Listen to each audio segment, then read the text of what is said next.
Alright, welcome back to part 2. First we have Tidecaller. I think the card is too weak for constructed. The 3-cost 3/3, not a particularly relevant unit type in the colors, is underwhelming. And then you have to muster to get a living wave that dies at the end of turn. Just pretty underwhelming. In limited, however, it seems decent. A 3-cost 3/3 is fine, and if your deck is good at triggering muster, it seems worthwhile. Otherwise, it's probably still kind of underwhelming there. Then we have Pleated Rock, Linrise Listener, the blue Invoke card. It's a 1/3. You can pay 3 to deal a damage to an enemy, which helps with the mastery. Only mastery is 3 here. But yeah, the problem is with mastery, sure, you get to invoke again, but you only have a 4/6, which is not that impressive. So it's also pretty fragile. So I don't really see this doing a whole lot in constructed, and so far we haven't, righteously so. In limited, however, any of these cards is great for obvious reasons.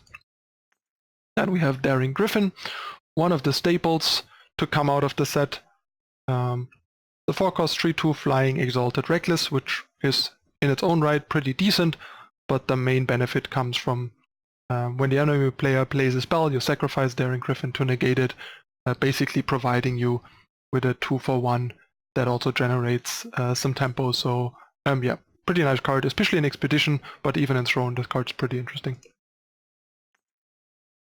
Then we have Fearstoker Ravin, the 4-cost 0/5 with flying, and at the end of each turn, if a player discarded a card, Fearstoker Ravin gets +2 attack. I don't think this is good enough in any like self-mill, or discard type deck in Constructed, except maybe in Expedition, but even there it doesn't really seem a thing. But in Limited, if your deck has a bunch of things that trigger this can be pretty nice, because even as, like, for example, with 1 trigger as a 2/5 flying, this is pretty good for limited purposes. Then we have Inspired Prank. You play a 1/1 snowman with +1/+1 for each other spell in your void, and the bargain is hit the enemy player with 2 or more Yeti. One of the weaker bargain cards. Don't think it's even worth a market slot in, say, Yeti aggro. You need a lot of spells for this to be good enough. I think it needs to be like at least a 4/4 to be worth the investment of 4 power, and even then it's not that great. So yeah, pretty underwhelming. Then we have Reverberating Strike. This is a very desperate market option, or a very fringe desperate market option for Expedition basically, and otherwise it's a pretty bad card even in limited, I think. Then we have Tidal Forces, another living wave card. Here at the start of your turn, if the cursed player has 2 or more cards in their hand, you play a 4/4 living wave with charge that you sacrifice at the end of turn. It's kind of an interesting card against control, but market space is tight and there are probably just more better options usually. But the card is not completely uninteresting. Would be the kind of card that would be a lot more interesting if we had sideboards, because this would be a pretty cool sideboard card against reactive slow decks. In limited, also not the biggest fan, I think. Next we have Yeti Traditionalist, limited only card. It's a 4-cost 3/3 Overwhelm. If your deck is good enough at triggering muster occasionally, this becomes pretty good in limited, otherwise it's pretty underpowered. Then we have Green Stretch Empath, probably a bit too weak for constructed, because muster is just not good enough in constructed, but in limited, if your deck can trigger muster, this card is insane. And even if you don't trigger muster, a 5-cost 3/5 is not great, but it's not horrible, and once you trigger muster once, the card is bonkers. Then we have Prodigal Sorcery, one of the more impactful cards from the set, I would say. First of all, the fact that it's a fast spell is pretty nice. I initially thought it was a regular spell. And then yeah, you draw 2 spells that deal damage from your void.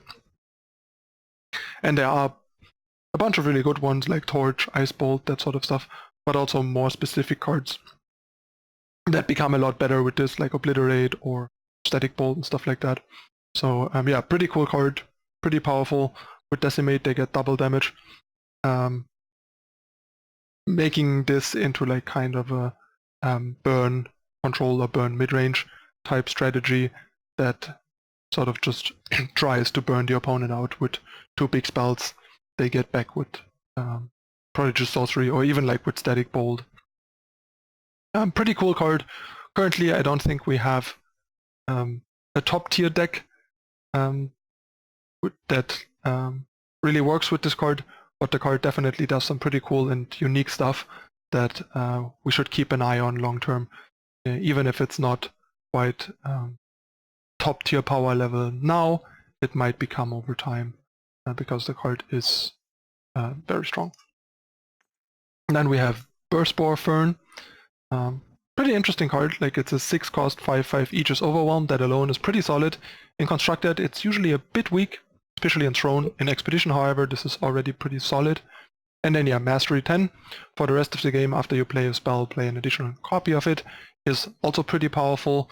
But yeah, it's also pretty specific, so not that easy to make work, but maybe there's some interesting possibilities in Expedition with this. I think in Throne it's just a bit too slow and situational, and there are more ways to deal with Aegis threats. Then we have Flight of Makar.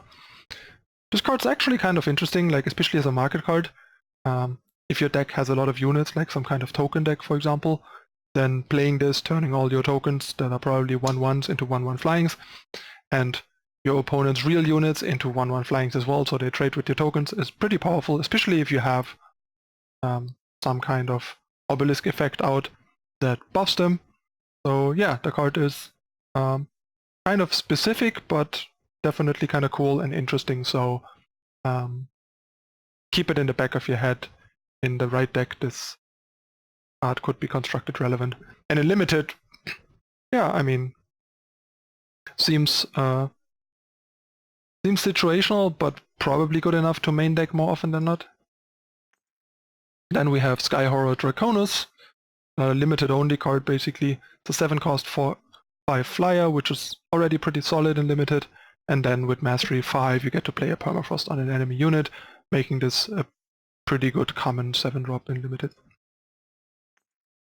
Then we have Reality Breaker, 8 cost 7/7 elemental, and on summon you deal 1 damage to a unit, and if that damage kills the unit, choose an additional unit and repeat this ability with the damage increased by 1. And probably over and over, since it's part of the ability, so you can basically just kind of like shoot down opposing units.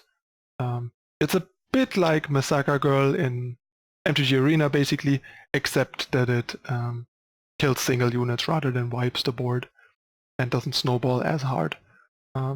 Pretty powerful in limited, although 8 is a lot. I don't think this card is gonna be constructed playable enough, though. Like, it's just too expensive and too specific, and also not quite powerful enough. And last card we have Rosebloom Mandrake. Card's actually kind of cool. It's an 8 cost 6/6 that 6/6 Overwhelm that costs 6 less if the enemy player has 10 or more cards in their void, making this a 2 cost 6/6 Overwhelm. So they're clearly trying to like push the whole try to mill your opponent out type thing more, and in that deck this would clearly be a pretty cool cheap defensive unit. Sure, also offensive, but that's not what the deck cares about, but just dropping a cheap 6/6 Overwhelm will buy you a lot of time to mill out your opponent. And in limited, yeah, I don't think the card is very playable in limited. It's bad as an 8-drop and unrealistic to make into a 2-drop. So yeah, but an interesting fringe. Hard to keep in mind when trying to mill your opponent or milling yourself in constructed. Like, this could be interesting in reanimator type strategies as just like a nice cheap mid-game threat. That's like the most realistic application that I can think of.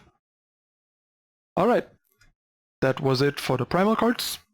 I'll be back next time with all the Shadow cards, and then in the last part I will talk about all the multi-faction cards and colorless cards. So yeah, thanks for watching everyone. You know the drill. Subscribe down below, leave a like if you enjoy it, share it with your friends, and if you want to support us content creators on YouTube, please consider whitelisting YouTube on your adblock or turning off your adblock on YouTube entirely. That's a great and free way to help support your favorite content creators. And yeah, for more information, check the description down below. I'm your host ManuS. I thank you for watching, and I'll see you next time. Bye.